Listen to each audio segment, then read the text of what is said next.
அப்போஸ்தலனாகிய பவுல் தீமோத்தேயுக்கு எழுதின இரண்டாம் நிருபம்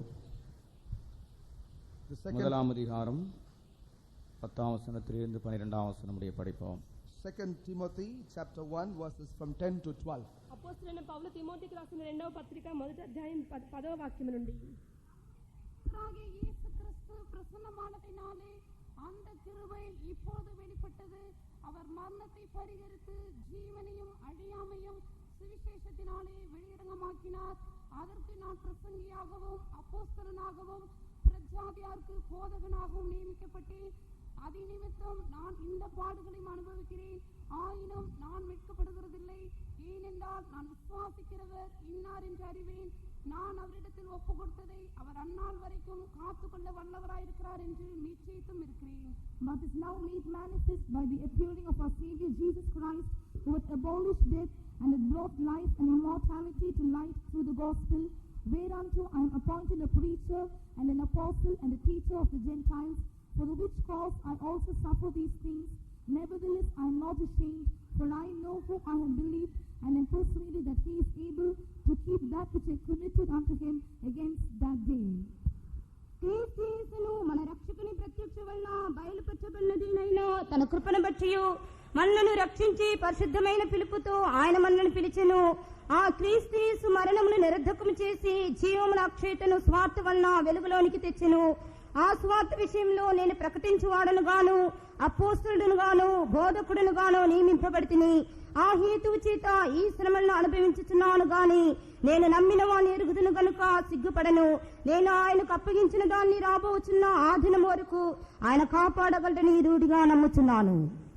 கர்த்தருடைய பரிசுத்த நாமத்துக்கு ஸ்தோத்திரம்.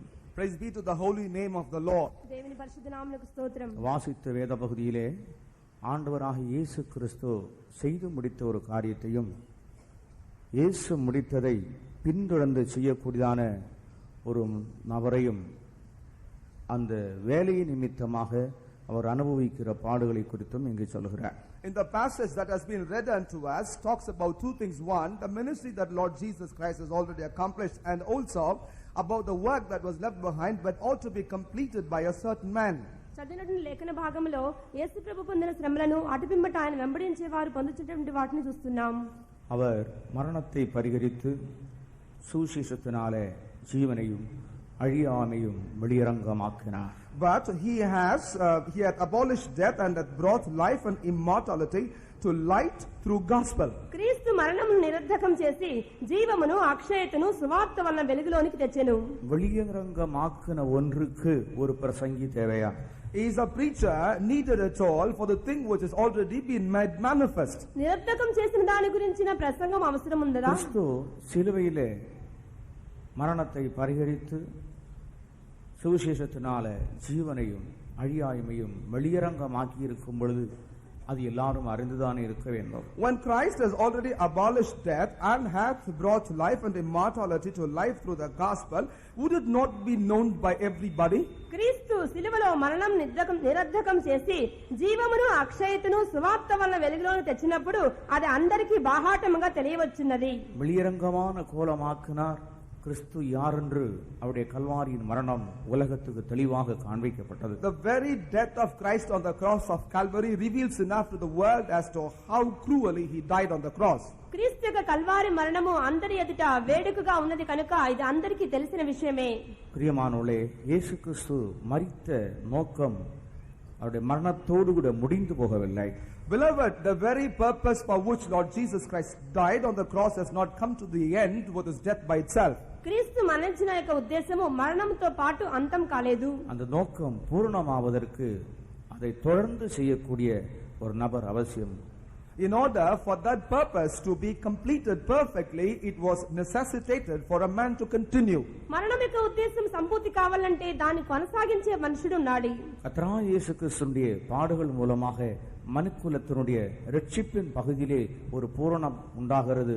ஆனால் பூரணத்தின் பகுதியை துவங்க வேண்டியது அவசியமாயிருந்தது. It is possible for perfection, for the redemption of mankind to take place through the sufferings of Lord Jesus Christ. At the same time, there is also necessary for another work of perfection to begin at the cross of the death of the Lord. ప్రభువైన యేసుక్రీస్తు యొక్క మరణం వల్ల ఒక సంపూర్ణత ప్రాప్తించినట్లయితే ఆయన మరణంలోనే అది ప్రారంభింపవలసి ఉన్నది. கர்த்தருக்கு ஸ்தோத்திரம். Praise the Lord. దేవునికి స్తోత్రం. இந்த தீமோத்தேயுக்கு எழுதின 2ஆம் நிருபத்தினுடைய 2ஆம் அதிகாரத்தில் வரும்பொழுது, As we come to the second chapter of the epistle, second epistle Paul that wrote to Timothy, తిమోతికి రాసిన 2వ పత్రిక 2వ అధ్యాయంలో தாவீதின் சந்ததியில் பிறந்த இயேசு கிறிஸ்து என் சுவிசேஷத்தின்படி மரித்தோழ்ந்து எழுப்பப்பட்டவர் என்று நினைத்துக்கொள். remember that Jesus Christ of the seed of David was raised from the dead according to my gospel. నా సువార్త ప్రకారము దావీదు సంతానంలో పుట్టి మృతుల్లో నుండి లేచిన యేసుక్రీస్తుని జ్ఞాపకం చేసుకొనుము. இது வீராப்பு பேசினது போல இருக்கிறது. It looks like as if it was boasted. ఇది ఏదో డాంబికంగా చెప్పినట్టుగానే ఉంది. என் சுவிசேஷத்தின்படி தான் இயேசு எழும்பினார் என்று சொல்லுகிறார். It is mentioned here as if Lord Jesus rose because of his gospel. నా సువార్త ప్రకారమే యేసు ప్రభు లేచారు అంటున్నాడు. ஏன் பிரியமானுள்ளே பவுல் விதமாக எல்லாம் எழுதுகிறார்? Beloved, as to why at all Paul is writing like all these, ప్రియులారా పౌలు ఈ విధముగా ఎందుకు రాస్తున్నాడు? கொலோசியர் 1:24 படிக்கும் பொழுது அவருடைய பாடுகளில் குறைவானதை என்று சொல்லுகிறார். as we read Colossians chapter 1 verse 24, there he says that which was short or less or behind in the afflictions of Lord Jesus Christ. కొలస్సీలకు 1:24లో క్రీస్తు పడిన పాటలలో కొదవైన వాటిని అంటున్నాడు. அது என்னுடைய சரீரத்திலே நான் சுமக்கிறேன் சகிக்கிறேன் என்று சொல்லுகிறார். And he also says that which I also bore in the flesh of my body. వాటిని నా శరీరమందు సహించుచున్నాను అంటున్నాడు. அதே நேரத்தில் இங்கே என்னுடைய சுவிசேஷத்தின்படி கிறிஸ்து மரித்தோரிலிருந்து எழுப்பப்பட்டவர் என்று நினைத்துக்கொள் என்று சொல்லுகிறார். At the same time he mentions here, remember that Jesus Christ of the seed of David was raised from the dead according to my gospel. అలాగే ఇచ్చట కూడా నా సువార్త ప్రకారము మృతుల్లో నుండి లేచిన క్రీస్తుని జ్ఞాపకం చేసుకోమంటున్నాడు. காரணம் தான் என்ன? What is the reason? వీటి కారణం ఏంటి? இந்த சுவிசேஷத்திற்குரிய கிரயத்தை அவர் செலுத்தினபடியினால் அவர் உரிமையோடு நிற்கிறார். He was able to stand with that right almost because he has paid the price for this gospel. సువార్త కొరకైన క్రయధనం చెల్లించాడు కాబట్టి ధైర్యంగా చెప్తున్నాడు. கர்த்தருக்கு ஸ்தோத்திரம். Praise the Lord. దేవునికి స్తోత్రం. அதன் நிமித்தமாக நான் இந்த பாடுகளையும் அனுபவிக்கிறேன். And because of that I endure these afflictions. అందువల్లనే ఈ శ్రమలను అనుభవిస్తున్నాను. சுவிசேஷத்து நிமித்தம் பாதகனை போல கட்டப்பட்டு துன்பத்தை அனுபவிக்கிறேன். For the cause of the gospel, as the one who has been a criminal, I've been bound and suffer afflictions. సువార్త నిమిత్తమై నేరస్తుని వలె నేను బంధకములో ఉన్నాను. ஆனால் தேவனுடைய வசனமோ கட்டப்பட்டிருக்கவில்லை. But the word of God is unbound. అయితే దేవుని వాక్యం బంధించబడలేదు. இவருடைய வாழ்க்கையிலே உபத்திரவங்கள் பாடுகள் பெருக பெருக தேவனுடைய வசனத்தினுடைய வாசல்கள் திறவு கொண்டு கொண்டே இருக்கின்றன. In his life, as the afflictions and the sufferings abound more and more, the more doors for the gospels have been regularly opened. అతని యొక్క జీవితంలో శ్రమలు కష్టాలు విస్తరించగా సువార్త కొరకే ద్వారం తెరవబడి ఉన్నది. ஊழியத்தினுடைய எல்லைகள் சுவிசேஷத்தின் வாசல்கள் திறக்கப்படுவதற்கு ஒரு ஊழியக்காரன் கட்டுண்டு உபத்திரவங்களை எந்த அளவுக்கு அனுபவிக்கிறானோ அந்த அளவுக்கு வேத வசனத்தின் வாசல்கள் திறக்கப்பட்டு கொண்டே இருக்கும். It is only to the extent to which a servant of God submit himself for sufferings and afflictions, it is to the same extent the boundaries for the kingdom of God and doors for the gospel shall continuously be opened. ఒక దైవదాసుడు ఎంతగా శ్రమలు కష్టాల్లో తాను ఇబ్బంది పడుతూ ఉంటాడో బంధకములో ఉంటాడో అంతగా సువార్త వ్యాపకం జరుగుతుంది. பொதுவாக மனிதனுடைய வாழ்க்கையிலே ஒரு கஷ்டம் மற்றவர்கள் மூலமாக அற்பமா எண்ணப்படுகிற சூழ்நிலைகள் தாழ்த்தப்படுகிற நேரத்திலே ரொம்ப ஷேமா இருக்கு வெக்கமா இருக்குன்னு சொல்லுவாங்க. நம்ம என்னதான் நினைப்பாங்க பொதுவா சொல்லுவாங்க. Ordinarily speaking, what people normally say when they undergo a certain experience of shame or some trouble, they say, well, it is such a shameful thing in my life, and this is how they look at that. సామాన్యంగా ఇతరుల చేత ఎవరైనా తగ్గించబడినప్పుడు హీనముగా మాట్లాడబడినప్పుడు తలవంపుగా ఉంది సిగ్గుగా ఉంది అంటారు. ஆனால் இவர் சொல்லுகிறார் நான் பாடுகளை அனுபவிக்கிறேன் நான் வெட்கப்பட மாட்டேன். But here he says that I do suffer afflictions, but I shall never be ashamed. అయితే ఇతను అంటున్నాడు శ్రమలు అనుభవించున్నాను అయినను సిగ్గుపడను. கஷ்டங்களை சந்திக்கிறேன், ஆனால் நான் வெட்கப்பட மாட்டேன். I do encounter difficulties, but I shall not fight shy. నేను కష్టాలను చెవిచూస్తున్నాను, అయినను సిగ్గుపడను. நான் பலவிதமான பாதைகளில் போகிறேன், ஆனால் நான் வெட்கப்பட்டு போவதில்லை. I do undergo diverse ways, but not in shame. ఎన్నో రకములుగా ఇబ్బందులు పడుతున్నాను, అయినను లజ్జపడను. காரணம் என்னவென்றால் விசுவாசித்திருக்கிறவர் இன்னார் என்று அறிவேன். The reason I know in whom I have kept my belief. కారణం ఏమిటంటే నేను నమ్మిన వాడిని నేను ఎరుగుదును. நான் அவரிடத்தில் ஒப்பு கொடுத்ததை அந்த நாள் வரையிலும் பாதுகாத்துக் கொள்ள வல்லவராயிருக்கிறார். For he is able to keep that which I have committed unto him against that day. నేను అప్పగించిన దాన్ని ఆయన ఆనాటి వరకు కాపాడుటకు శక్తిమంతుడు. கர்த்தருக்கு ஸ்தோத்திரம். Praise the Lord. దేవునికి స్తోత్రం. இந்த காலை நேரத்திலே இந்த வசனங்கள் எல்லா பகுதியும் சிந்திக்க முடியாது, ஆனால் ஒரே ஒரு காரியத்தை உங்களுக்கு முன்பாக எடுத்து வைக்கிறேன். In this morning it is not possible for us to meditate this particular verse in all dimensions, but I would like to present only one aspect of these verses. ఈ ఉదయ కాలం ఈ వాక్యం యొక్క అన్ని కోణాలు పరిశీలించలేము, ఒక విషయం మాత్రం చూద్దాం. நானும் நீங்களும் நம்முடைய வாழ்க்கையிலே எத்தனையோ பகுதிகளை நாம் சந்திக்க வேண்டியதுண்டு. Both I and you are appointed or called to encounter many aspects of our life. మీరును నేనును మన యొక్క జీవితాల్లో ఎన్నో పరిస్థితులను ఎదుర్కోవాలి. இந்த நேரத்தில் நாம் வெட்கப்படாமல் நிற்பதற்கு என்ன செய்ய வேண்டும்? In those situations, in such situations, what after all shall we do that we may not pass through those with shame? ఆయా పరిస్థితుల్లో సిగ్గుపడకుండా ఉండాలంటే మనం ఏం చేయాలి? கர்த்தருக்கு ஸ்தோத்திரம். Praise the Lord. దేవునికి ஒரு స్తోత్రం. மனிதனை அவனுடைய ஸ்தானத்திலிருந்து ஒரு தாழ்வு அல்லாவிட்டால் வேற ஏதாவது ஒன்று உண்டானால் அவனுக்கு வெட்கமும் துக்கமும் அவனை மூடுகிறார். When a man is brought down to the position in which he is, when he is humiliated, what covers the man is nothing but shame and shame. ఒక వ్యక్తి తన యొక్క పదవి నుంచి తన హోదా నుంచి తగ్గింపబడితే ఎంతగానో సిగ్గు అవమానం చెందుతాడు. குடும்பத்திலே, அலுவலகத்திலே, மற்றெந்த சூழ்நிலையிலும் மற்றவர்களுக்கு முன்பாக தாழ்த்தப்படுகிற நேரத்திலே அவனுடைய முகம் அப்படி சுளிக்கிறது. Both in the family and in the places where a person would work, in whatsoever place that would be, when a person is humiliated, his countenance changes. కుటుంబంలోను, కార్యాలయంలోను, ఉద్యోగ స్థలముల్లోను ఎవరైనా తగ్గింపబడినట్లయితే ముఖం చిన్నబుచ్చుకుంటారు. தொழிலகத்திலே நஷ்டங்கள் வர்ற நேரத்திலே வெட்கப்படுகிறான். When loss occur in the place of business, they are covered by shame. వ్యాపార నష్టాలు జరిగినప్పుడు ముఖాలు చిన్నబోతున్నాయి. இதற்கு முன்னே நான் திருச்சியில ஊழியம் செய்யும் பொழுது, When I was serving in Trichy, prior to this, ఇంతకు ముందు నేను ట్రిచీలో సేవ ஒரு చేసినప్పుడు சகோதரன் எனக்கு தெரியும். I used to know a certain brother. నాకు ఒక సహోదరుడు తెలుసు.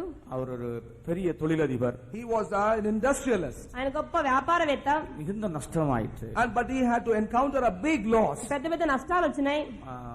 மனைவி வந்து சொன்னாங்க, பிரதர் அவருடைய நிலவரம் ரொம்ப மோசமா இருக்கு. His wife came and told to me that the condition of that businessman was very bad. ఆయన భార్య వచ్చి చెప్పింది, బ్రదర్ గారు ఆయన పరిస్థితి చాలా దిగజారిపోయింది. நான் போனா வீட்டுக்கு முன்னால 3 கார் நிக்குது. But when I reached his home, I could see 3 cars already parked before his house. అయితే నేను ఇంటికి వెళ్తే ఇంటి ముందు 3 కార్లు ఉన్నాయి. நல்லா தொடச்சி நீட்டா வீட்டுக்கு முன்னால விட்டுருக்கிறார். And all the 3 cars were very well polished and they were standing thus before his house. బాగా తుడిచి పలపలా అని 3 కార్లు ఉన్నాయి. அந்த சிஸ்டர் சொல்லுச்சு, That sister told to me, ఆ సహోదరి చెప్పింది, மாஸ்டர் காரை நல்லா தொடச்சி பளபளாக்கி விட்டுருக்கிறார், ஆனா கார்ல விடுறது பெட்ரோல் விடுறதுக்கு காசு இல்ல. Pastor, brother, the car looks very well polished and looks shining, but there isn't enough petrol inside the car. ఆమె చెప్పింది, బ్రదర్ గారు కార్లు బాగా మెరిసిపోతున్నాయి, అయితే పెట్రోల్ డబ్బులు కూడా లేవు. பிரஸ்டேஜ் ப்ராப்ளம் உண்டாகாம இருக்கிறதுக்காக, மற்றவர்கள் நம்ம அற்பமா எண்ணக்கூடாதுன்றதுக்காக காரை அப்படி வரிசையா விட்டுருக்கிறாரு. He kept the cars in that manner so that the people around may not look down upon him. In order to maintain his prestige, he maintains those cars. Prestige కొరకు, గౌరవం కోసం, ఇతరులు చూస్తాం కోసం కార్లు ఇంటి ముందు ఉన్నాయి. இல்ல யாரும் அப்படி விட்டுருக்கீங்களோ தெரியாது. I do not know whether there is any of that kind in Kelly's. అటువంటి వారు కెల్లీస్లో ఎవరైనా ఉన్నారో లేదో తెలియదు. ஒன்றுமில்லாவிட்டாலும் ஏதாவது தங்களை தவறாக எண்ணுவார்களோ, தாழ்ந்து போனதாக எண்ணுவார்களோ என்று நினைத்து மனுஷன் அந்த வெட்கமான பகுதியை, தாழ்ந்த பகுதியை சமாளிக்கிறதற்கு படாபாடுபடுகிறான். Though a person may not have anything, in order that in the sight of the others he may look bit better and that the others may not look small upon him and look down upon him, he attempts to do one thing or the other in order to maintain his stature in the community. ఏమీ లేదని ఎక్కడ హీనంగా చూస్తారేమోనని చెప్పి నలుగురిలో మెలగటానికి అష్ట కష్టాలు పడతారు. வெட்கப்பட்ட போகாமல் ஒரு மனிதன் ஜீவிக்க வேண்டுமானால் அவன் என்ன செய்ய வேண்டும்? If at all a man need to lead a life without shame shame as to what that person must do. ఒక వ్యక్తి సిగ్గుపడకుండా ఉండాలంటే ఏం చేయాలి? 119 సంగీதத்துக்குள்ளே நாம் கடந்து வரும் பொழுது, As we come to Psalm 119, 119వ కీర్తనలో ஒரு மனிதன் வெட்கப்பட்டு போகாமல் இருக்க வேண்டுமானால் முதலாவது அவன் கர்த்தருடைய கற்பனைகளை கைக்கொள்ள வேண்டும். if at all a man must not suffer shame in the first instance, he must observe all the statutes of the Lord. ఒక వ్యక్తి సిగ్గుపడకుండా ఉండాలి అంటే దేవుని యొక్క కట్టడలను విధులను గైకొనాలి. படிங்க. நான் வெட்கப்பட்டு போகாதபடிக்கு என் இருதயம் அது பிரமாணங்களில் உத்தமாயிருக்க கடவது.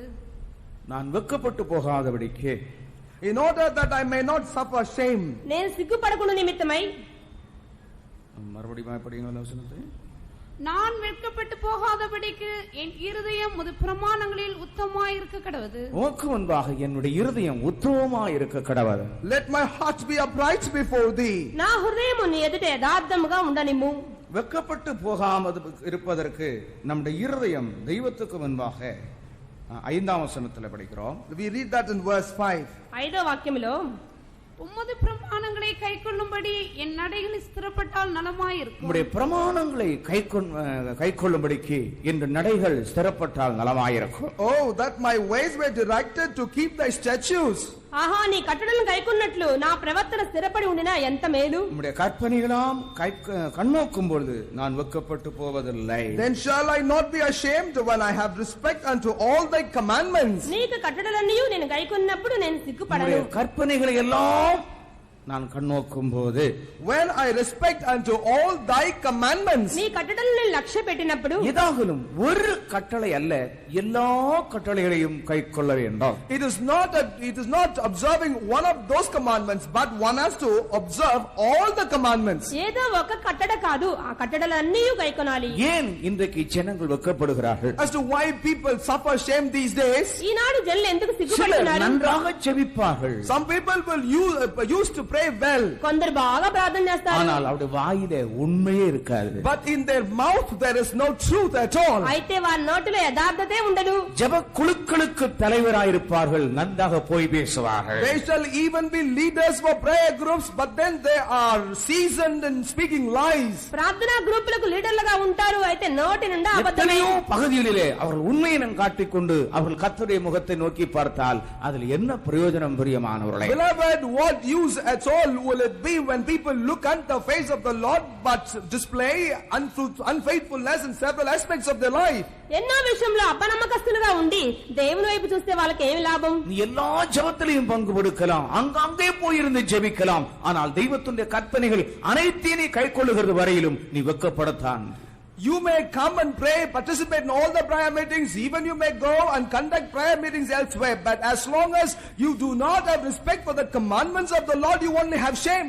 అన్ని ప్రార్థనలకు రావచ్చు, మిగతా ప్రార్థనలకు వెళ్ళవచ్చు, అయితే దేవుని కట్టడలు గైకొనకపోయినట్లయితే నీవు అవమానం చెందుతావు. தெய்வத்துடைய கற்பனைகளை ஒரு மனிதன் கைக்கொள்ள வேண்டுமானால் அவனுக்கு என்ன தேவை?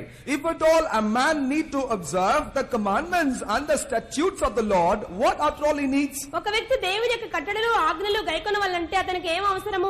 யோவான் சுவிசேஷம் 14ஆம் அதிகாரத்துக்குள்ள வரும் பொழுது, As we read John's Gospel chapter 14, యోహాను సువార్త 14వ అధ్యాయం 15வது வசனத்திலே, verse 15.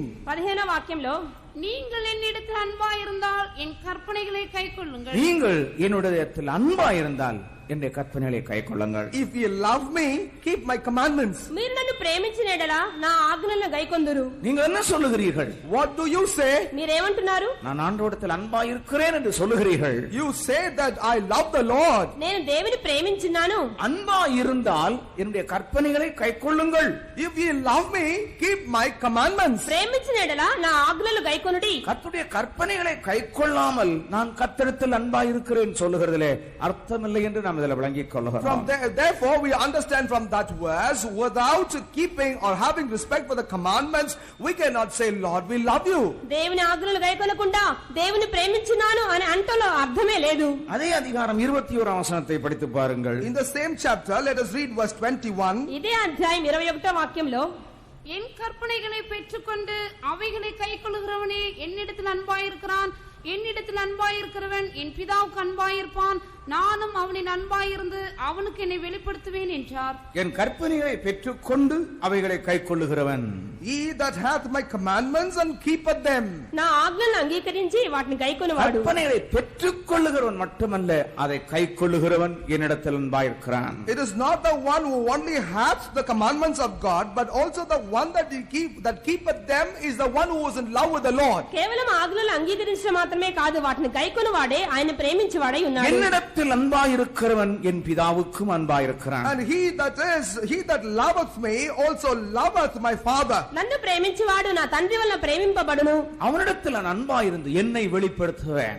And I will love him, will manifest myself unto him. నేనును వాణ్ణి ప్రేమించి వానికి నన్ను కనపరచుకొందును. நாம் அவரிடத்தில் அன்பு கூர்ந்தால் அவருடைய கற்பனைகளை கைக்கொள்வோம். அவர் தம்மை நமக்கு வெளிப்படுத்துவார். Therefore, if we keep his commandments, we shall manifest our love to him. Then he shall love us and also manifest his love unto us. మనం ఆయన ప్రేమించి ఆయన ఆజ్ఞలు గైకొన్నట్లయితే ఆయన తన ప్రేమను మనకు కనపరచుదురు.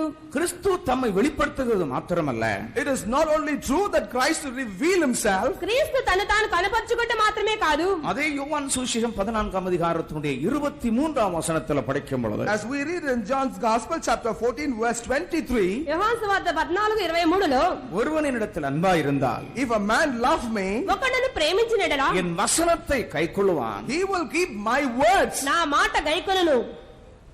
இயேசு அவனுக்கு பிரதியுத்தரமாக, ஒருவன் என்னில் அன்பாயிருந்தால் அவன் என் வசனத்தை கைக்கொள்வான், அவனில் என் பிதா அன்பாயிருப்பார், நாங்கள் அவனிடத்தில் வந்து அவனோட வாசம் பண்ணுவோம். நாங்கள் அவனிடத்தில் வந்து அவனுடைய வாசம் பண்ணுவோம். And then we will come unto him and make our abode with him. మేము వాని యొద్దకు వచ్చి వాని యొద్ద నివాసం చేతుము. நீங்கள் அவருடைய பிரமாணங்களை அவருடைய வார்த்தைகளை ஏற்றுக்கொண்டு கைக்கொள்ளுங்கள். You have to accept all his commandments and words and keep them. మీరు ఆయన ఆజ్ఞలను ఆయన మాటలను అంగీకరించి గైకొనుడి. அப்பொழுது கிறிஸ்து உங்களில் வெளிப்படுவார். Then Christ shall be manifest in you. అప్పుడు క్రీస్తు మీ మూలంగా బయల్పడును. பிதா குமாரன் பரிசுத்த ஆவியாகிய தேவன் உங்களுக்குள் வந்து வாசம் பண்ணுவார். Then Father, Son and Holy Spirit together may come and abide with you. తండ్రి కుమార పరిశుద్ధాత్మ దేవుళ్ళు మీలోనికి వచ్చి నివాసం చేయుదురు. நான் அவருடைய கற்பனைகளை கண்ணோக்கும் பொழுது வெட்கப்பட்டு போகிறதில்லை. When I respect his commandments, I shall not be ashamed. నేను ఆయన ఆజ్ఞలను లక్ష్యపెట్టినప్పుడు సిగ్గునందను.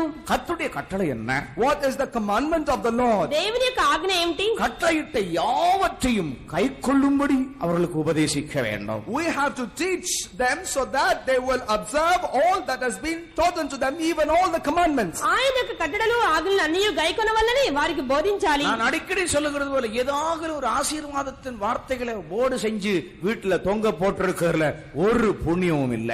As I usually used to say to you, I even so say now that having a promise that enthralls you hanging in your home is of no value by itself. నేను మాట మాటకి చెప్తున్నట్లుగా ఏదో ఆశీర్వచనపు ఒక board ఇంట్లో పెట్టుకుంటే ప్రయోజనమే లేదు. அது உங்களுக்கு ஆபத்தை உண்டாக்கும். நீங்கள் ஏமாந்து போவீர்கள். Sometimes that could even bring danger. You could be deceived. ఒకవేళ అపాయం కలిగించవచ్చు, మీరు మోసపోతారు. கர்த்தருக்கு ஸ்தோத்திரம். Praise the Lord. దేవునికి స్తోత్రం. நீங்கள் நன்றாய் இருக்கும்படிக்கு எல்லாவற்றையும் கைக்கொள்ளுங்கள் என்று தேவனுடைய வசனம் சொல்கிறது. But the word of God declares that ye may be well and prosper. You have to keep all the commandments. మీరు సుక్షేమంగా ఉండాలి అంటే ఆజ్ఞలన్నీ గైకొనాలి. எரேமியா தீர்க்கதரிசியின் புத்தகத்தில் படிக்கிற நேரத்தில், As we read in the prophetic book of Jeremiah, ప్రవక్త అయిన యిర్మీయా గ్రంథంలో நீங்கள் நன்றாய் இருக்க வேண்டும் என்றுதான் கர்த்தர் எல்லாவற்றையும் உங்களுக்கு கொடுத்திருக்கிறார். the Lord has given all these things to you so that ye may be well. మీరు క్షేమంగా ఉండవలే దేవుడు ఇవన్నీ చెప్తున్నారు. 5ஆம் அதிகாரமா,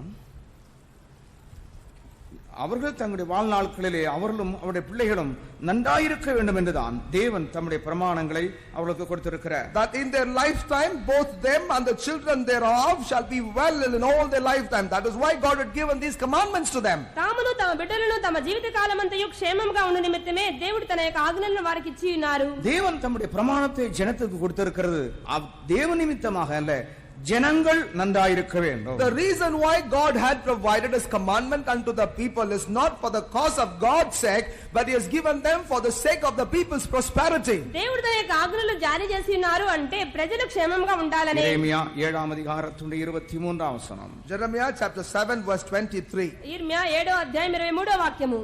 என் வாக்குக்கு செவி கொடுங்கள், அப்போது நான் உங்கள் தேவனாயிருப்பேன், நீங்கள் என் ஜனமாயிருப்பீர்கள். நான் உங்களுக்கு கற்பிக்கும் எல்லா வழியிலும் நீங்கள் உங்களுக்கு நன்மை உண்டாகும்படிக்கு நடுவுங்கள் என்கிற விசேஷத்தை அவர்களுக்கு சொல்லி கட்டளையிட்டேன். ஆண்டவருக்கு ஸ்தோத்திரம். Praise the Lord. దేవునికి స్తోత్రం. நீங்கள் உங்களுக்கு நன்மை உண்டாகும்படிக்கு நடவுங்கள். Walk ye in all the ways that I have commanded you, that it may be well unto you. మీకు క్షేమం కలుగునట్లు మీకు ఆజ్ఞాపించిన అన్నిటిలోనూ నడుచుకొనుడి. உங்களுக்கு கற்பிக்கும் எல்லா வழியிலும் நீங்கள் உங்களுக்கு நன்மை உண்டாகும்படி நடவுங்கள் என்கிற விசேஷத்தையே அவர்களுக்கு சொல்லி கட்டளையிட்டேன். And also I have taught unto them, saying, walk ye in all the ways that I have commanded, so that it may be well unto you. మీకు క్షేమం కలుగునట్లు నేను మీకు ఆజ్ఞాపించిన మార్గం అంతటి యందు నడుచుకొనుడి. உங்களுடைய வாழ்க்கை வெட்கப்பட்டு போகாமல் முன்னேறி போக வேண்டுமானால் கர்த்தருடைய கற்பனைகளை உள்ளபடியே கைக்கொள்ளுங்கள். Therefore, if at all your life must not suffer shame, and that you may move forward into prosperity, you have to do one thing, that is to keep the commandments of the Lord. మీ జీవితంలో సిగ్గు నందక సుక్షేమముగా ముందుకు సాగిపోవాలి అంటే దేవుని యొక్క కట్టడలన్నీ గైకొనుడి. இரண்டாவதாக நீ உன்னுடைய வாழ்க்கையிலே வெட்கப்பட்டு போகாமல் இருக்க வேண்டுமானால் என்ன செய்ய வேண்டும்? Secondly, if at all you must not suffer shame in your life, what must you do? రెండవదిగా మీకు జీవితంలో సిగ్గుపడకుండా ఉండాలంటే ఏం చేయాలి? ரோமர் கழுதிரம் 10ஆம் அதிகாரம் 11ஆம் வசனம் படிக்கும் பொழுது The epistle to Romans chapter 10 verse 11. రోమా 10వ అధ్యాయం 11వ వాక్యములో அவரை விசுவாசிக்கிறவன் எவனோ அவன் வெட்கப்படுவதில்லை என்று வேதம் சொல்லுகிறது. அவரை விசுவாசிக்கிறவன் எவனோ அவன் வெட்கப்பட்டு போவதில்லை என்று வேதம் சொல்லுகிறது. The scripture says, whosoever believeth on him shall not be ashamed. ఆయన యందు విశ్వాసం ఉంచువాడు ఎవడనూ సిగ్గుపడడని లేఖనం చెప్పుచున్నది. சிலர்கள் தேவனுடைய வசனத்தை கற்கொள்ளுகிறார்கள், வசனத்தின் மேல் பூரண விசுவாசம் அவர்களுக்கு இருக்கிறது, ஆனால் அந்த விசுவாசத்தை வைத்து கிளைம் பண்றதில்ல. Some people do learn the scripture, they also have certain amount of belief on the scripture, but what they fail to do is to claim on the scripture. కొంతమంది అయితే లేఖనములు బాగా ఎరిగి ఉన్నారు, వాటిని విశ్వసించున్నారు, అయితే హక్కుతో అడగటం లేదు. ஒரு காரியங்களை நினைத்துக் கொள்ளுங்கள், கர்த்தர் ஒரு காரியம் சொன்னால் நிச்சயமாகவே அது நடக்கும், ஒருவேளை தாமதித்தாலும் அது மாறாது. Remember one thing for your lifetime, whatsoever God has said, he will bring it to pass. Though that might delay a season, it will surely come to pass. ఒక విషయాన్ని గుర్తు చేసుకోండి, ప్రభువు మీకు ఏదైనా చెప్పినట్లయితే ఆయన ఆలస్యం చేసినా తప్పకుండా నెరవేరుస్తారు. கர்த்தருக்கு ஸ்தோத்திரம். Praise the Lord. దేవునికి స్తోత్రం. முந்தின நாட்களிலே திருச்சியில ஊழியம் செய்யும் பொழுது கர்த்தர் சில காரியங்களை பேசினார். When I was serving at Trichy previously, God used to do certain distinct things. ఇంతకు మునుపు నేను ట్రిచిలో సేవ చేసినప్పుడు దేవుడు కొన్ని విషయాలు నాతో చెప్పారు. நான் அதை ఆవలోடு ఎదురుపార్తేன். I used to eagerly await for those. ఎంతో ఆసక్తితో వాటి కొరకు ఎదురు చూశాను. ஆனா ஒண்ணு நடக்கல. But nothing happened. అవేమీ జరగలేదు. ஆச்சு இதெல்லாம் சும்மா தான் போல இருக்குன்னு யோசித்தேன். Then I thought to myself, all this is, I think, for vanity. ఇదంతా ఒట్టుట్టులే అనుకున్నాను. ஆனால் தேவன் இப்பொழுது அதை செய்கிறார். But God is doing those now. అయితే ఇప్పుడు దేవుడు వాటిని జరిగిస్తున్నారు. எனக்கு ஆச்சரியமா இருக்கிறது. It's a surprise to me. నాకే ఆశ్చర్యంగా ఉంది. எனக்கு தானே சூடாய் நல்ல உற்சாகம் வந்துருச்சு. And as a result of that, I'm thoroughly encouraged now. వాటి వల్ల నాలో ఉత్సాహం కుతూహలం కలిగింది. சொன்னதுல மாற்றமில்லாதவர் என்பதை மூல நிச்சயமாய் நம்ப முடிகிறது. Now I am able to assuredly believe in the fact that whatsoever God had said, he will bring it to pass without change. దేవుడు చెప్పిన దాన్ని తప్పకుండా చేస్తాననే నమ్మకం నాలో ఇప్పుడు బాగా పెరిగింది. எல்லாவற்றையும் நிறைவேற்றி முடித்த பின்பு நான் உங்களை ஒருவேளை சந்திக்கிறேன். When God completes everything, perhaps I may come again to see you all. దేవుడు అన్ని చేసి ముగించిన తర్వాత ఒకవేళ మిమ్మల్ని నేను కలుసుకోవచ్చు. கர்த்தருடைய வார்த்தையிலே மிகவும் உறுதியுள்ளவனாய் இருக்கிறேன். For I am of great I am greatly bold and firm in the word of God. దేవుని మాటలను బట్టి నేను ఇప్పుడు దృఢ నిశ్చయంతో ఉన్నాను. விசுவாசித்தேன், ஆகையால் பேசுகிறேன். Believed, therefore spoken. నమ్మినందువల్ల మాట్లాడుచున్నాను. 27ஆம் சங்கீதத்தினுடைய 13ஆம் வசனம் படிக்கும் பொழுது, As we read Psalm 27 verse 13, 27వ కీర్తన 13వ వాక్యములో நானோ ஜீவனுடைய தேசத்திலே கர்த்தருடைய நன்மையை காண்பேன் என்று விசுவாசியாதிருந்தால் கெட்டே போயிருப்பேன். it is with a belief it is said that 27ஆம் சங்கீதம் 13ஆம் வசனம், I had fainted unless I had believed to see the goodness of the Lord in the land of the living. సజీవుల దేశంలో యెహోవా దయను పొందుతున్న నమ్మకం నాకు లేనట్లయితే నశించిపోయేవాడిని. படிங்கள். யாராவது நல்ல சத்தம் எல்லாரும் கேட்கத்தக்கதா படிங்க. நானோ ஜீவனுள்ளோர் தேசத்திலே கர்த்தருடைய நன்மையை காண்பேன் என்று விசுவாசியாதிருந்தால் நான் கெட்டு போயிருப்பேன். ஜீவனுள்ளோர் தேசத்திலே கர்த்தருடைய நன்மையை காண்பேன் என்று விசுவாசியாதிருந்தால், I had fainted unless I believe to see the goodness of the Lord in the land of the living. సజీవుల దేశమున యెహోవా దయను పొందుతున్న నమ్మకం నాకు లేనట్లయితే நான் கெட்டு போயிருப்பேன். I had fainted. నేను నశించేవాడిని. நீங்கள் கெட்டு போக போகிறீர்களா இல்லை வாழ போகிறீர்களா? Would you like to be corrupted or would you like to live forever? మీరు నశించిపోవాలా లేక చిరకాలము జీవించాలా? நாம் கெட்டு போகும்படி பின்வாங்குறவளா இருக்க கூடாது. We should not backslide in order that we may be corrupted or destroyed. మనం నశించిపోటకు పాడైపోటకు వెనకంజ వేయకూడదు. எபிரேயர் 10 அதிகாரத்தினுடைய 39 வசனம் படிக்கும் பொழுது As we read Hebrews chapter 10 verse 39, హెబ్రీలకు 10:39లో கெட்டு போக பின்வாங்குகிறவளாயிராமல் we are not of them who drop back unto perdition, నశించుటకు వెనక తీయవారము కాము. ஆத்துமா ஈழேற விசுவாசிப்போமாக. but of them that believe to the saving of the soul. ఆత్మను రక్షించుకొనుటకు విశ్వాసం కలిగి ఉన్నాము. இயேசு வருவார் என்று சொல்லி இருக்கிறார். Jesus said, behold, I come quickly. ఇదిగో వచ్చున్నానని యేసు చెప్పారు. அந்த வார்த்தை விசுவாசிக்கிறவன் தான் அதற்கு தன்னை ஆயத்தப்படுத்த முடியும். Only him that believeth in that word will be able to get himself ready for that. ఆ మాటలు నమ్మిన వాడే తను తాను సిద్ధపరచుకుంటాడు. அவர் இப்ப வர மாட்டார் தாமதிக்கிறான்னு சொல்லுகிற ஒருவன் தன்னை ஆயத்தப்படுத்தவே மாட்டார். But he that who says that Jesus will not come now but come later shall never be ready for his coming. ఆయన ఇప్పుడు రాడులే ఆయన ఆలస్యం చేస్తారనుకుంటే వారు సిద్ధపడరు. தேவனுடைய வசனத்தின் மேலும் வாக்குத்தத்தங்களுக்கு மேலும் விசுவாசம் இல்லை என்று சொன்னால் நீ கெட்டு போவாய். If you do not have belief and trust on the word and on the scripture, he shall be fainted. దేవుని యొక్క మాటలను వాగ్దానాలను నమ్మకపోయినట్లయితే నీలో విశ్వాసం లేనట్లే. பவுல் என்ன சொல்லுகிறார்? What does Saint Paul say? పౌలు గారు ఏమంటున్నారు? அவரை விசுவாசிக்கிறவன் வெட்கப்பட்டு போவதில்லை. He that hath the faith in him shall never be ashamed. ఆయనను విశ్వసించేవాడు సిగ్గుపడడు. ஜீவன் போனாலும் விசுவாசத்தின் பிடியை விடக்கூடாது. Though my life would quit, we should never quit the faith. ప్రాణం పోయిన విశ్వాసులకు పట్టుతూ விசுவாசத்தை அறிக்கையிட்டுக் கொண்டே இருக்க வேண்டும். We have to keep confessing our faith. విశ్వాసం ఒప్పుకోలు చేయించునే ఉండాలి. தூக்கு மேடல ஏறி கயறு மாட்டினாலும் கூட பிழைப்பேன்னு சொல்லணும். Even if you walk over to the gallows and the noose is put over your neck, you should be able to say, I shall yet live. ఉరికమ్మం మీద ఎక్కించి ఉరి వేస్తున్నా కూడా నేను సజీవుడుగానే ఉంటానని చెప్పాలి. ஒருவேளை பிழைப்பான்னு சொல்லி ஆகணும். Though it could constrain your neck and you are gasping for your breath, you should still be able to declare, I shall live, and that's what you should be confessing. తాడు మెడను ఇరికిస్తున్నప్పటికీ కూడా నేను సజీవుడుగానే ఉంటానని చెప్పాలి. அதுதான் விசுவாசம். That is faith. అదే విశ్వాసం. கர்த்தருக்கு ஸ்தோத்திரம். Praise the Lord. దేవునికి స్తోత్రం. அந்த விசுவாசம் உனக்குள்ளும் எனக்குள்ளும் இருந்தால், If you have and I the same faith, ఆ విశ్వాసం నీలో నాలో ఉన్నట్లయితే விசுவாசத்தை அறிக்கை செய்யலாம். we will be able to confess that faith. విశ్వాసం ఒప్పుకోలు చేయాలి. ஆண்டவருக்கு ஸ்தோத்திரம். Praise be to the Lord. దేవునికి స్తోత్రం. பிரியமானவர்களே, எல்லாம் இதே நிலையில் போகாது. Beloved, all these things will not continue to be in the fashion in which it was. ప్రియారా ఇప్పుడు ఉన్నట్లుగానే అన్ని ఉండవు. விசுவாச வீரர்கள் இந்த போர்க்களத்திலே இறங்கும் காலம் நெருங்கிக் கொண்டிருக்கிறது. Behold, the time is drawing nigh in which the warriors of faith will enter into the battlefield. విశ్వాస వీరులు యుద్ధ రంగంలో ప్రవేశించే కాలం సమీపమైనది. விசுவாசிக்கிறவன் வெட்கப்பட்டு போவதில்லை என்று வேதம் சொல்கிறது. The scripture says, he that believeth shall not be ashamed. విశ్వాసముంచువాడు ఎవడునూ సిగ్గుపడని లేఖనం చెప్పుచున్నది. விசுவாசிக்கிறவங்க எல்லாரும் கரங்களை உயர்த்தி அல்லேலூயா சொல்லுங்கள். Hallelujah. கர்த்தருக்கு ஸ்தோத்திரம். Praise the Lord. దేవునికి స్తోత్రం. மூன்றாவதாக, Thirdly, మూడవదిగా ஒரு மனிதன் வெட்கப்பட்டு போகாமல் இருக்க வேண்டுமானால், if at all a man might not suffer shame, ఒక మనుషుడు సిగ్గుపడకూడదంటే 37 சங்கீதம் Psalm 37 37వ కీర్తన 18-19 வசனங்கள். verses 18 and 19. 18-19 వాక్యాలు. உத்தமர்களின் நாட்களை கர்த்தர் அறிந்திருக்கிறார். அவர்கள் சுதந்திரம் என்றென்றைக்கும் இருக்கும்.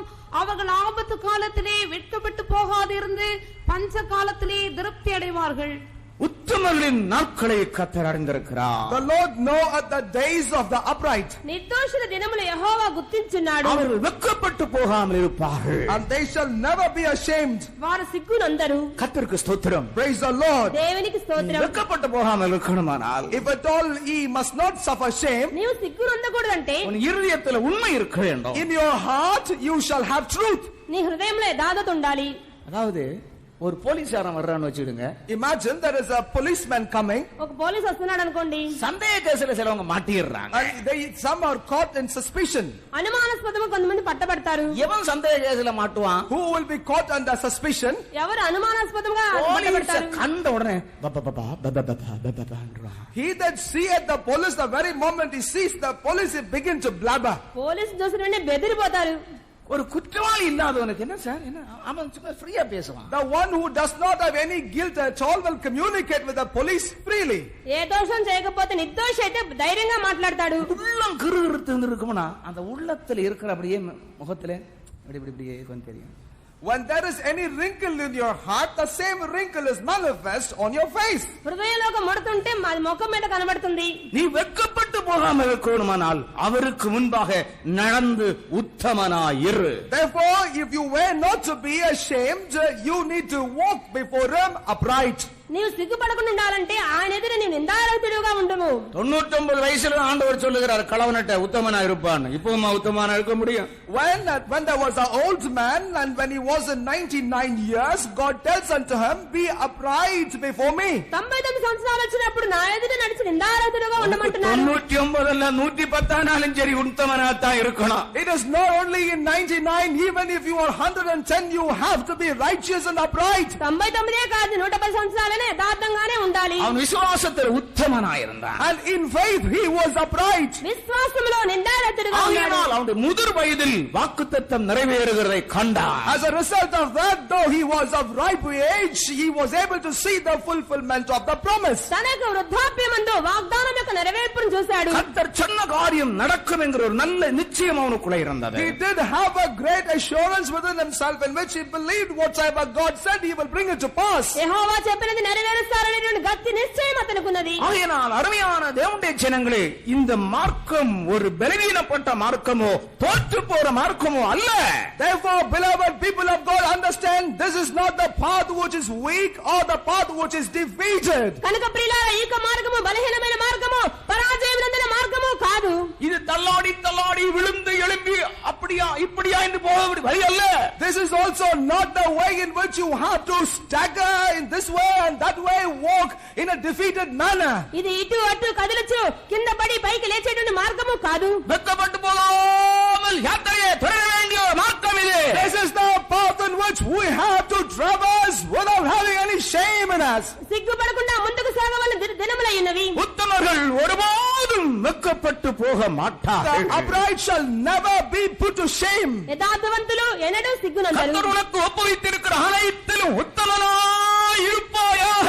But be ye faithful in all that the Lord has committed into your hand. దేవునికి అప్పగించిన అన్నిటిలోనూ నీవు విశ్వాసత గలవాడవై ఉండుము. ஒவ்வொரு நாளும் உங்களுடைய ஜீவியத்தை ஆராய்ந்து பார்த்து கர்த்தருக்கு முன்பாக உங்களை நிறுத்திக் கொள்ளுங்கள். Each and every day examine yourself and present yourself blameless before the Lord. అనుదినము జీవితం పరిశీలించుకొని నీ యొక్క జీవితంలో ప్రభువు ఎదుట ఉంచుకొనుము. நான்காவதாக, Fourthly, నాలుగవదిగా நாம் வெட்கப்பட்டு போகாமல் இருக்க வேண்டுமானால் in order for you not to be ashamed, సిగ్గుపడకుండా ఉండాలంటే ஏசாயா 49 அதிகாரம் Isaiah chapter 49 యెషయా 49 23 வசனம். verse 23. 23వ వాక్యం. ராஜாக்கள் உன்னை வளர்க்கும் தந்தைகளும் அவர்களுடைய நாயகிகள் உன் கைத்தாய்களுமாய் இருப்பார்கள். தரையிலே முகங்குப்புற விழுந்து எனக்கு காத்திருக்கிறவர்கள் வெட்கப்பட்டு போவதில்லை என்று 49 23 தானே. நான் கர்த்தர், எனக்கு காத்திருக்கிறவர்கள் வெட்கப்படுவதில்லை என்பதை அப்பொழுது அறிந்து கொள்வாய். நான் கர்த்தர், எனக்கு காத்திருக்கிறவர்கள் வெட்கப்பட்டு போவதில்லை என்று அப்பொழுது அறிந்து கொள்வாய். I am the Lord, and they that wait upon me shall not be ashamed. This ye shall know on that day. నేను యెహోవాననియు నా కొరకు కనిపెట్టుకుని వారు అవమానం నొందరనియు నీవు తెలుసుకొందువు. நான் கர்த்தர், எனக்கு காத்திருக்கிறவர்கள் வெட்கப்பட்டு போவதில்லை என்று அப்பொழுது நீ அறிந்து கொள்வாய். I am the Lord, and they that wait upon me shall not be put to shame. This ye that know on that day. నేను యెహోవాననియు నా కొరకు కనిపెట్టుకుని వారు అవమానం నొందరనియు నీవు తెలుసుకొందువు. சில அமைச்சர்கள் மந்திரிமார்கள் சில இடங்களிலே வருகை தருவோம் என்று சொல்லி இருப்பார்கள். மக்கள் எல்லாரும் குழுமி இருப்பார்கள். There are certain political ministers who used to say a promising word that we will come and visit your place. As a result of that, people all over in that place must have gathered together. కొంతమంది మంత్రులు పలానా చోటుకి వెళ్లి ఆ చోట చూడాలంటే ప్రజలందరూ సమకూడి ఉంటారు. 4 மணிக்கு நம்முடைய தலைவரை மேடையிலே சந்திக்கலாம் பார்க்கலாம் என்று சொல்லுவார்கள். They also would make a declaration saying at about 4 o'clock, the population will be able to see your leader on the stage. 4 గంటలకు ప్రజలందరూ మన నాయకుడిని చూడొచ్చు అని చెప్తారు. 4:05 ஆகும், உடனே அனௌன்ஸ் பண்ண துவங்க, வந்து கொண்டிருக்கிறார். 4:30 will become 5, and at 5 they will still declare through the system, he is coming, he is arriving. 4:30 5 అయినప్పుడు 7 மணி 8 மணி ஆகும், இதோ வருகிறார். பிற்பாடு மெதுவா சொல்லுவான், வழியிலே தகராறாகி போச்சு, இப்பொழுது வரமாட்டார். It will then become 7 and 8, and slowly they will declare that something went wrong on the way. As a result, he is not arriving today. 7 8 అయిన తర్వాత దారిలో ఏదో ఆటంకం వచ్చింది, ఆయన ఇప్పుడు రావట్లేదు అంటారు. பாதுகாப்பு பிரச்சனையினாலே இப்பொழுது அவர்கள் வந்து சேர முடியவில்லை. For security reasons, they are unable to reach us now. భద్రతా సంరక్షణ లేనందువల్ల వారు ఇప్పుడు రావట్లేదు. இருக்கிறவன் எல்லாம் அவன் பாட்டுக்கு போவான். And all the people who waited for all these hours will return back void and in despair. గంటల కొలది వేచిన వారందరూ వెళ్ళిపోతారు. ஆண்டவர் சொல்லுகிறார், but the Lord says, ప్రభు ఏమంటున్నారు? எனக்கு காத்திருக்கிற நீங்கள், they that wait upon me, నా కొరకు కనిపెట్టుకుని వారు வெட்கப்பட்டு போக மாட்டீர்கள், shall never be ashamed. అవమానం నొందరు. நான் வர்ற நேரத்துல வருவேன். At the time I will come. నేను వస్తానంటే நான் செய்ய வேண்டிய நேரத்துல செய்வேன். What I have to do, I will do in the right time. నేను చేయవలసినది చేస్తాను. செய்ய வேண்டிய யுத்தத்தை நேரத்துல செய்வேன். I will conduct my battle in its due season. తగిన సమయంలో నేను చేస్తాను. எனக்கு நீ காத்திருந்தால் போதும். But it is enough you only wait for me. నా కొరకు కనిపెట్టుకుని ఉంటే చాలు. அவர் ஆளு பார்த்து தான் வருவார்னு நினைக்காதீங்க. Don't ever think that he will come on seeing people's countenance. మనుషులను చూసి రావటం కాదు. உலக தலைவர்கள் பார்ப்பார், லொக்காலிட்டி எப்படி, சேரியா இல்ல நல்ல டவுனா எப்படி. But the leaders of the world will evaluate the location that they visit. They would like to see whether it is a slum or a better locality. లోకంలో నాయకులు చూస్తారు, అది మురుగు చోట లేక మంచి చోట, ఏ చోటని. பட்டணத்து மக்களை இந்த பட்டதாரிகளுக்கு ஏமாற்ற முடியாது. And the people of the city will never be able to deceive those who are graduated. పట్టణస్థులను ఎవరిని కూడా, విద్యావంతులు ఎవరిని కూడా ஏன் ஆண்டிப்பட்டியும் பர்கூரையும் தெரிந்து கொள்கிறார்கள்? Why people choose constituencies such as Andipatti and Bargur? కొంతమంది పలానా వాటిని కోరుకుంటున్నారు. அங்கே என் மக்கள் காத்திருக்கிறார்கள். Why people are waiting there? ప్రజలు ఎందుకు వేచి ఉన్నారు? அவங்க ஏமாத்தலாம். It is possible for them to be subtly deceived. వాళ్ళు మోసగించొచ్చు. அவங்களை இப்ப கையை காட்டினா போது ஏமாத்தலாம். It is enough you only wave your hand, they will be bought in. చెయ్యి ఊపితే చాలు వారు మోసపోతారు. ஆண்டவருக்கு ஸ்தோத்திரம். Praise the Lord. దేవునికి நம்முடைய స్తోత్రం. ஆண்டவர் ஏமாளிகளை சந்திக்கிறவர் அல்ல. Our God is not the one who will only meet with those who are simple. మన దేవుడు మోసపోయేవాని ஏமாளியை சந்தித்து ஏமாத்துகிற தேவன் அல்ல நம்முடைய தேவன். Our Lord is not the one who will deceive the simple. మోసపోయేవాని మోసగించే దేవుడు కాదు.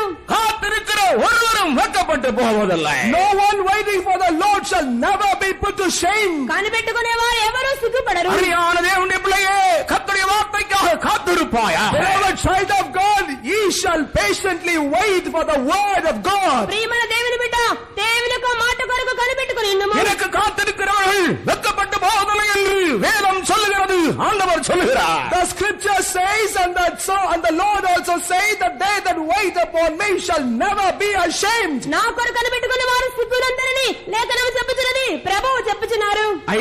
ஐந்தாவதாக நாம் பார்க்கிற நேரம், As we read fifthly, 5వదిగా யெஷயா தீர்க்கதரிசன புத்தகம் 50ஆம் அதிகாரம், the prophetic book of Isaiah chapter 50. ప్రవక్త యెషయా గ్రంథము 50వ అధ్యాయం 7ஆம் வசனம் படியுங்கள். Let's read verse 7. 7వ వాక్యం. கர்த்தராகிய ஆண்டவர் எனக்கு துணை செய்கிறார், ஆகையால் நான் வெட்கப்படேன். கர்த்தராகிய ஆண்டவர் எனக்கு துணை செய்கிறார். For the Lord God will help me. ప్రభువైన యెహోవా నాకు సహాయం చేయవాడు. நான் వెక్కపడేన్. Therefore shall I not be confounded. కనుక నేను సిగ్గుపడలేదు. நான் వెక్కపట్టు పోవதில்லை என்று அறிந்திருக்கிறேன். And I also know that I shall not be ashamed. నేను సిగ్గుపడనని ఎరిగి ఉన్నాను. அதனால் என் முகத்தை கற்பாறையை போல் ஆக்கினேன். Therefore have I set my face like a flint. కనుక నా ముఖమును చెకుముకి రాకమని చేసుకుంటున్నాను. యేసు క్రీస్తుவை பற்றி சொல்லப்பட்ட ஒரு தீர்க்கதரிசனம். This is prophecy concerning Lord Jesus Christ. యేసుక్రీస్తుకు వచ్చినటువంటి ప్రవచనం అయ్యున్నది. அதுக்கு முந்தின வசனத்தை நாம் படிக்கும் பொழுது, as we read in the previous verse, అంతకు ముందు వాక్యములో, அடிக்கிறவளுக்கு என் முதுகையும் தாடைமயிரை பிடுங்கிறவளுக்கு என் தாடைகளையும் ஒப்புக் கொடுத்தேன். I gave my back to the smiters and my cheeks to them that plucked off the hair. కొట్టువారికి నా వీపును అప్పగించితిని, వెంట్రుకలు పెరికివేయ వారికి నా చెంపలను అప్పగించితిని. அவமானத்திற்கும் உமிழ்நீருக்கும் என் முகத்தை மறைக்கவில்லை. I hid not my face from shame and spitting.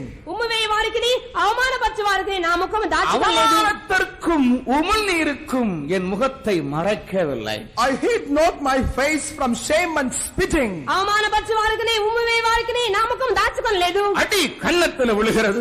They were slapping on his face. చెంప మీద దెబ్బలు పడుతున్నాయి. முகத்தில் துப்புகிறார்கள். And there were also people spitting on his face. ముఖం మీద ఉమ్ము వేస్తున్నారు. இந்த நேரத்தில் இயேசு என்ன செய்து கொண்டிருக்கிறார்? In that situation, what did Jesus do? ఆ సమయంలో యేసు ఏం చేశారు? அவர் என்ன செய்து கொண்டிருக்கிறார்? What did he do? ఆయన ఏం చేశారు? முகத்தை என்ன பண்ணிட்டு இருக்கிறார்? What did he do with his face? తన ముఖాన్ని ఏం చేశారు? கற்பரையாக்கி இருக்கிறார். He made it as strong as a flint. చెక్కుముకి రాత్రి వలె చేస్తున్నారంట. அடி You smite on his face. ఆయన చెంప మీద కొడుతున్నారు. உமிழ்நீர். They were spitting on his face. చెంప మీద ఉమ్ము వేస్తున్నారు. ஆடைய புடுங்குறார்கள். சேவனி விடல புடுங்கிடுகிறாங்க. They did not shave his face, but they were plucking hair out from his face. వెంట్రుకలు పెరికి వేయించినారు. ஒவ்வொரு முடிய புடுங்குறாங்க. They were plucking one hair after another from his face. ఒక్కొక్క వెంట్రుక చెంప మించి పెరుగుతున్నారు. எனக்கு திருச்சியில ஒரு விசுவாசி ஐயா இருக்கிறாரு. I have a brother in Trichy. రుచిలో ఒక విశ్వాసం ఉన్నారు. அவர் ஒரு பூசாரியா இருந்து ரட்சிக்கப்பட்டவர். That believer brother has been a Prohit family and he's been saved now. ఒకప్పుడు పూజారిగా ఉండి రక్షణ పొందారు. இங்கிட்டு வந்திருக்கிறேன்னு சொல்லுவாரு. He used to say, I was getting ready to go for the morning service and my wife had come. She bets me on my face twice. I told to her, give 2 more slaps. I will still go to the meeting. కూటానికి బయలుదేరుతున్నప్పుడు భార్య వచ్చి చెంప మీద 2 పీకింది, ఇంకొక 2 కొట్టమని చెప్పాను. பெந்தெக்கோஸ்துக்கு போறதுனால மனைவிட்டு அந்த கன்னத்துல அடி வாங்கிட்டு வந்து சாட்சியுள்ள விசுவாசி இங்க யாராவது உண்டோ? Is there any believer here just because you were coming to a Pentecostal meeting, beaten by wife and still proclaim that in the church? పెంటెకోస్తు కూటానికి వచ్చినంత వల్ల భార్య దెబ్బలు తినే వాళ్ళు ఎవరైనా ఇక్కడ ఉన్నారా? கூட்டத்துக்கு கிளம்பி இருக்கிற நேரத்துல வேஷ்டி ஷர்ட்டெல்லாம் தூக்கி அப்படியே தண்ணியில கொண்டு போட்டுருவாங்க. At the time when they were getting ready to come for the meeting, they used to lose their dhoti and shirts to waters. కూటాన్ని బయలుదేరుతుంటే ఆయన పంచాలు ఆల్చి నీళ్ళలో எடுத்து கட்டிக்கொண்டு ஹல்லேலூயா பாடிக்கொண்டு ஆராதனைக்கு சந்தோஷத்தோட வரும். But still they will take the white cloth and tie it around them still with great rejoicing. There were people that come to the service. తడి బట్టలు కట్టుకుని హల్లెలూయా స్తోత్రం అని సంతోషంగా కూటానికి వస్తాడు. அவமானத்துக்கும் நிந்தைக்கும் முகத்தை மறைக்கவில்லை, கற்பாறைய போலாக்கி கொண்ட. They hid not their face for shame and reproof, but they made the face as strong as flint. అవమానానికి నిందలకు ముఖం దాచుకోలేదు, చెక్కుముకి రాత్రి వలె చేసుకున్నారు. ஏன் அப்படி செய்கிறார்? Why did he do so? ఎందుకలా చేసుకోవాలి? நீங்கள் ஏசாயா 50ஆம் அதிகாரம் 8ஆம் வசனம் படிக்கும் பொழுது, As we read Isaiah 50 verse 8, యెషయా 58వ వాక్యం, என்னை நீதிமான் ஆக்குகிறவர் சமீபமா இருக்கிறார். He is near that justifieth me.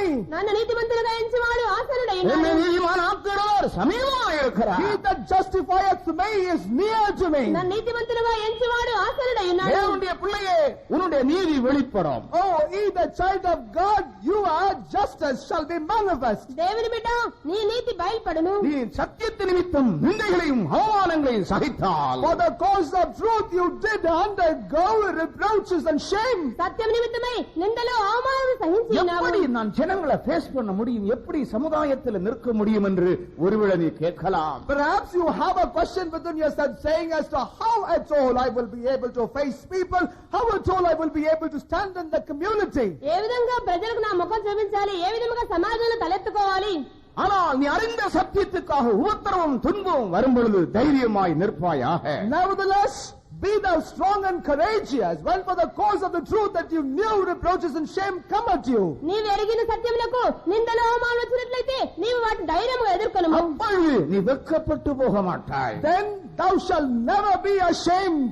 అప్పుడు నీవు సిగ్గుపడవు. ஆறாவதாக படிக்கிற நேரத்தில் As we read sixthly, ఆరవదిగా 22ஆம் சங்கீதம் 5ஆம் வசனத்தை படியுங்கள். Psalm 22 verse 5. 22వ కీర్తన 5వ వాక్యం, உம்மை நோக்கி கூப்பிட்டு தப்பினார்கள், உம்மை நம்பி வெட்கப்பட்டு போக போகாதிருந்தார்கள். உம்மை நோக்கி கூப்பிட்டு தப்பினார்கள். They cried unto thee and were delivered. నీకు మొరపెట్టి విడుదల నందిరి. உம்மை நம்பி வெட்கப்பட்டு போகாமல் இருந்தார்கள். They trusted in thee and were not confounded. నీ యందు నమ్మిక ఉంచి సిగ్గు నందకపోయిరి. ஆண்டவருக்கு ஸ்தோத்திரம். Praise be to the Lord. దేవునికి స్తోత్రం. அப்படி என்றால் நம்முடைய வாழ்க்கையிலே அதிகம் ஆண்டவரை நம்பி இருக்கணும். If that is so, in our life, more and more we have to trust in the Lord. అలాగైతే మన జీవితంలో ఎల్లప్పుడూ ప్రభువు యందు నమ్మిక நம்முடைய ఉంచాలి. நம்பிக்கை நம்பிக்கையாகத்தான் இருக்கணும், அதற்கு அசை வரக்கூடாது. Our trust must continue to be a strong trust. It shall never be shaken. మన యొక్క నమ్మిక సుస్థిరంగానే ఉండాలి. ஏழாவதாக, Seventhly, ఏడవదిగా யோவேல் தீர்க்கதரிசன புஸ்தகம் 2ஆம் அதிகாரம் Joel chapter 2. ప్రవక్త యోవేలు గ్రంథం 2వ అధ్యాయం 26ஆம் வசனம் படியுங்கள். Let's read verse 26. 26వ వాక్యం.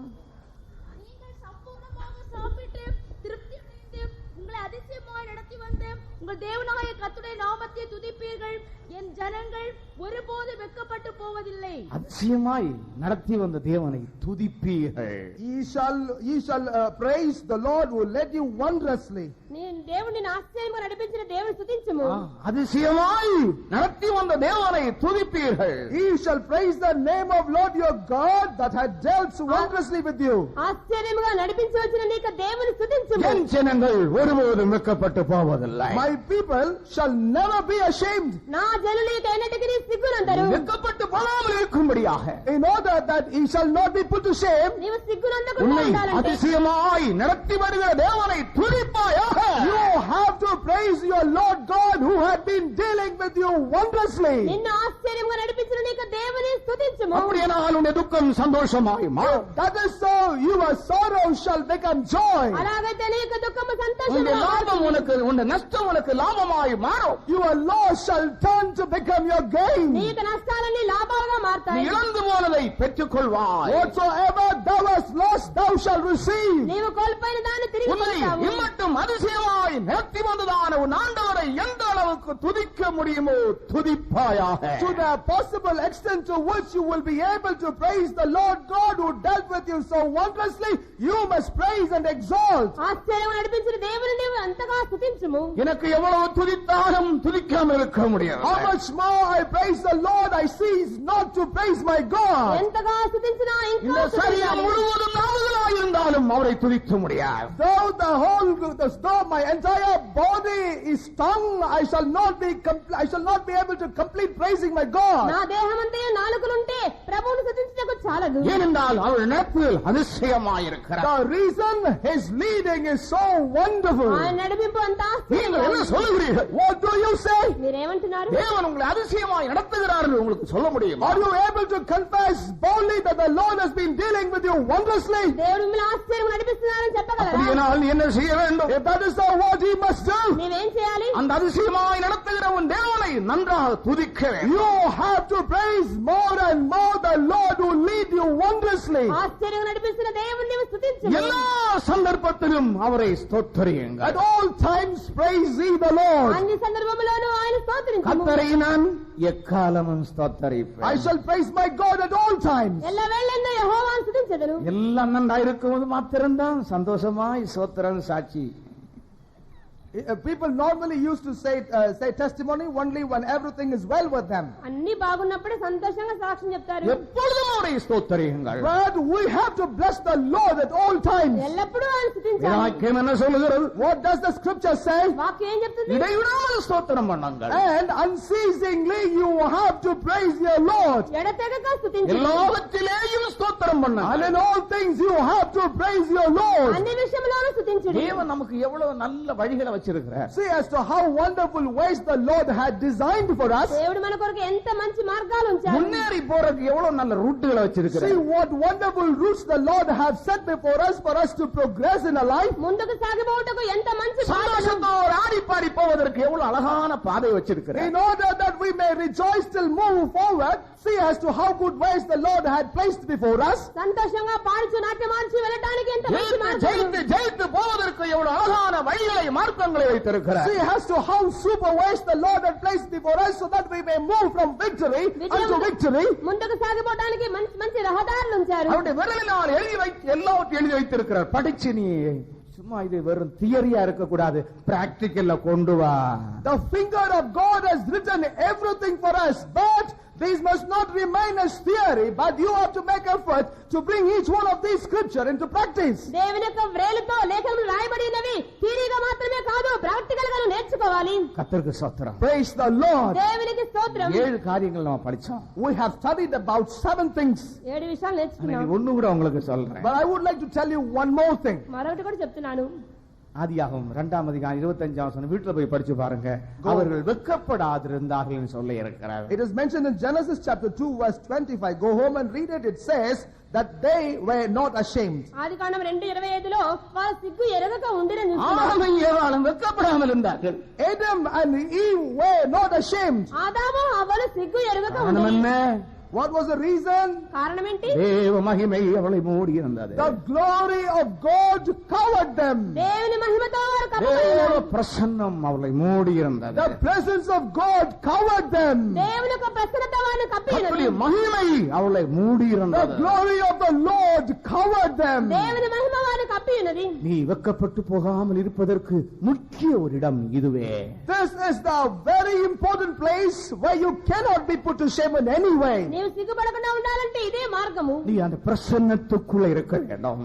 That is the place where you can stay in His presence. నీవు ఆయన ప్రసన్నతలో దాగి உனக்கு ఉండాలి. வாக்குத்தத்தம் பண்ணப்பட்டிருக்கிற அந்த தேவ சமூகத்தின் எல்லைக்குள்ளே நீ இருக்க வேண்டும். You have to be within the boundary of the promise of the Lord. నీకు వాగ్దానం చేయబడిన దేవుని యొక్క వాగ్దానం యొక్క సరిహద్దుల్లో ఉండాలి. அந்த மகிமை அவர்களுக்குள்ள இருக்கும் காலமாகும் அவர்கள் வெட்கப்பட்டு போகாமல் இருந்தார்கள். As long as the glory abode with them, they were not ashamed at all. ఆ మహిమ వారి మీద ఉన్నంత వరకు వారు సిగ్గు ఎరగక ఉండిరి. தேவ சமூகம் இல்லாத ஒரு ஜீவியம் நமக்கு வேண்டாம். Let us not afford to have a life without the presence of God. దేవుని సన్నిధానం లేనంత జీవితమే వద్దు. அதற்கு இடைவிடாம ஜெபமும் உபவாசமும் ஆண்டவருடன் ஐக்கியமும் நமக்கு மிகவும் What தேவையாயிருக்கிறது. is needed for that is that we need to have a life where we have unceasing prayer, praising and staying steadfastly in the presence of God. ఎడతెగని ప్రార్థనలు ఉపవాసములు ప్రభువుతో దగ్గరగా ఉండటం అవసరమైనది. ஒரு நிமிஷமாகிலும் நம்மால் சுயமாய் கடந்து போக முடியாது. For we cannot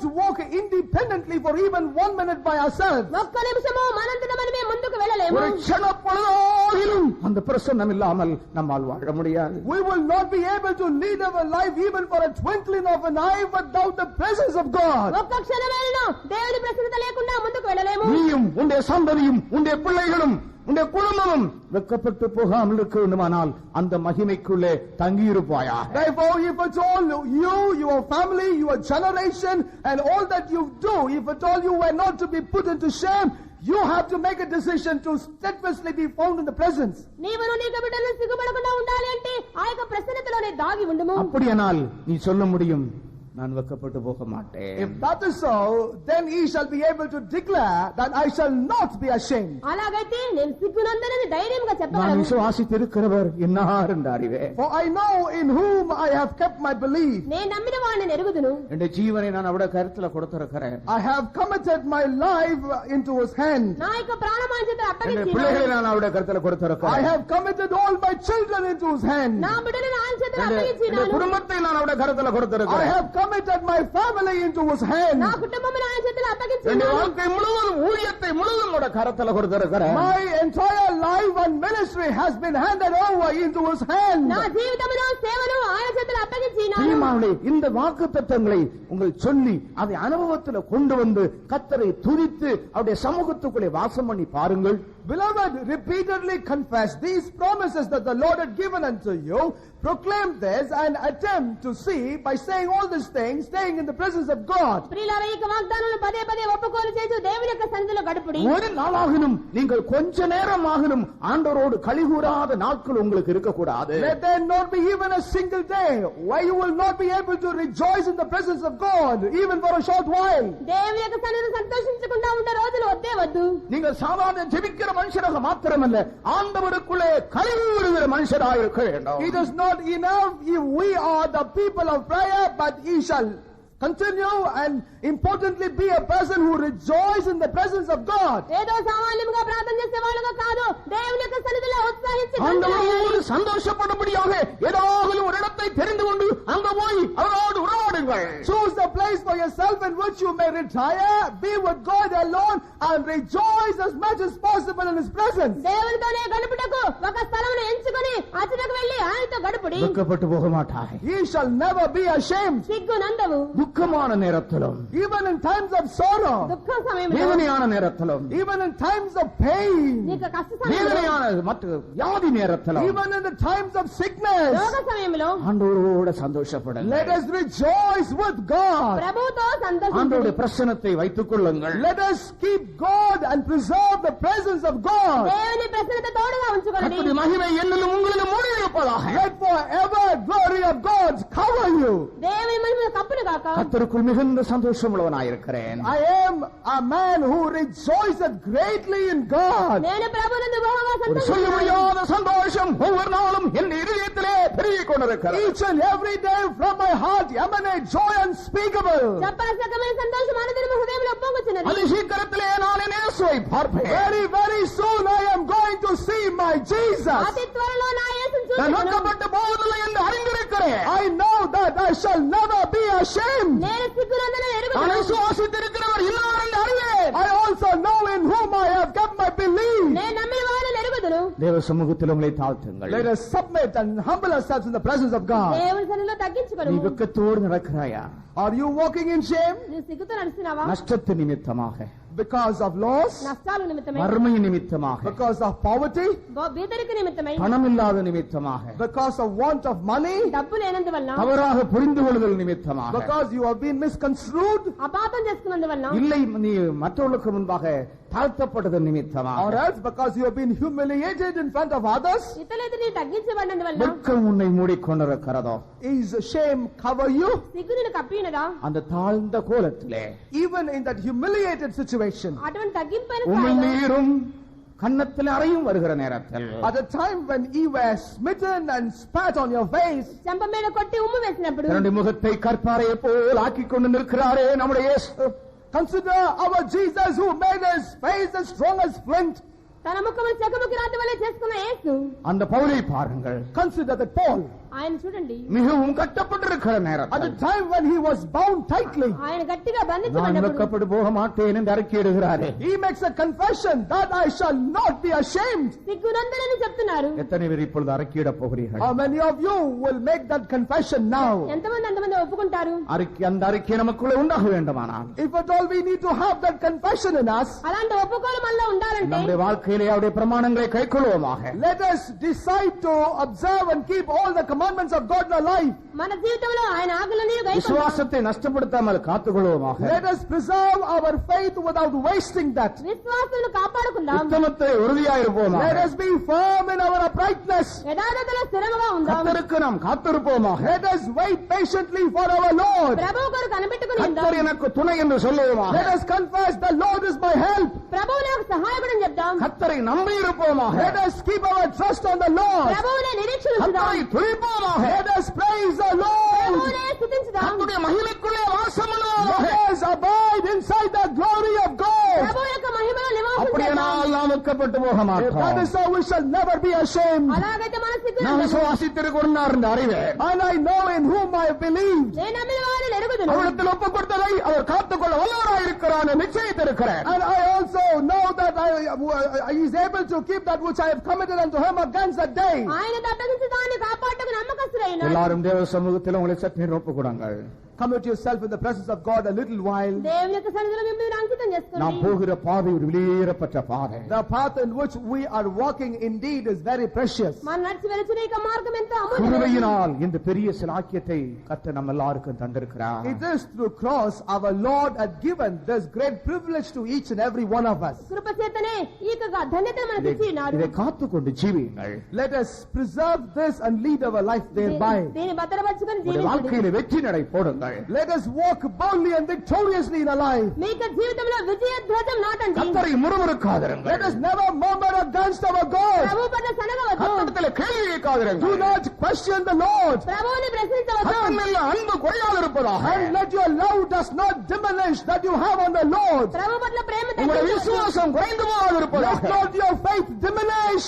విశ్వాసం உங்களுடைய తగ్గవద్దు. ஜெபம் குறையாதிருப்பதாக. Let not your prayer life diminish. ప్రార్థన తగ్గవద్దు. உங்களுடைய துதி குறையாதிருப்பதாக. Let not your praise come down. నీకు స్తోత్రం உங்களுடைய తగ్గవద్దు. பரிசுத்தம் குறையாதிருப்பதாக. Let not your holiness reduce. నీ పరిశుద్ధత உங்களுடைய తగ్గవద్దు. ஐக்கியம் குறையாதிருப்பதாக. Let your fellowship not reduce. సహవాసం తగ్గిపోవద్దు. அப்படியே நாம் விளக்கப்படாமல் அவருக்கு முன்பாக நாம் If நிற்கலாம். that is so, we shall be able to stand before him unashamedly. అలాగైతే సిగ్గునంత ఆయన எல்லாரும் ஒரு நிமிஷம் கால் முடக்கி ஜெபியுங்கள். Let us all be on our knees for a minute and pray. అందరూ మోకరించి ప్రార్థించండి. ஆண்டவரே, நான் வெட்கப்பட்டு போகாமல் இருக்க எனக்கு உதவி செய்யுமா. Oh Lord, help me that I may not be ashamed. దేవా సిగ్గునంతకుండా இம்மட்டும் సహాయం చేయండి. இம்மட்டும் அதிசயமாய் நீர் என்னை நடத்தி கொண்டு வந்தீர். The Lord, thou hast been dealing with me wondrously all these days. ఆశ్చర్యముగా నడిపించి ఉన్నావు. நான் உம்மை துதிக்கிறேன். Lord, I praise thee.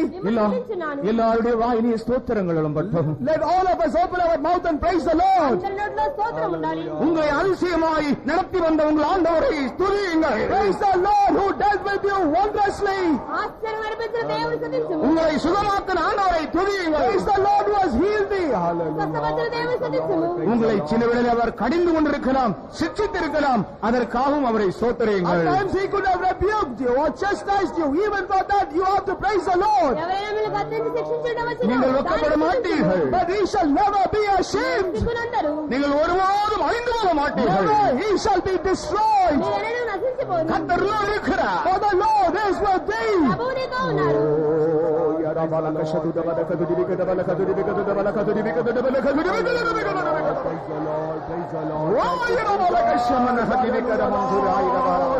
Hallelujah, Lord.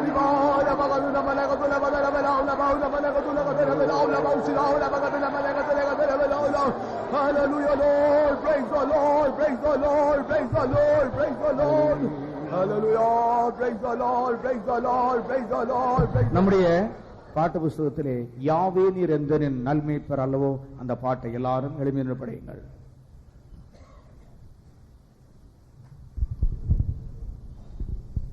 யாவே நீரெந்த நின் நல்மேய்ப்பர் அல்லவோ, இன்றும் நீர் எனக்கு ஜீவஊற்றல்லவோ. யாவே நீரெந்த நின் நல்மேய்ப்பர் அல்லவோ, இன்றும் நீர் எனக்கு ஜீவஊற்றல்லவோ. யாவையோனவா செய்வோமே விண்ணுமின் தாவினின் தஞ்சம் என்றும் நீரல்லவோ.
உந்தன் பலத்தினால் யாவும் செய்திடுவேன்.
நம்மால் ஒன்றும் செய்ய முடியாது, உண்மைதான். It is true that we cannot do anything by ourselves. நாம எங்கேயாவது போய் சார்ந்தால் நாம் வெட்கப்பட்டு போவோம். If we have to lean on something else, otherwise we will be put to shame. ஆனால் கர்த்தர் நம்மோடு இருக்கிறபடியால், But because God is with us, அவர்களை சார்ந்து இருக்கிறபடியால், because we lean on Him, அவரை நம்பி இருக்கிறபடியால், because we depend on Him, அவருடைய ஆவியின் பலத்தினாலே by the strength of His நாம் Spirit, ஜெயம் எடுப்போம். we shall become victorious. நாம் ஜெயம் எடுப்போம். We shall be victors. உந்தன் பலத்தினால் யாவும் செய்திடுவேன்.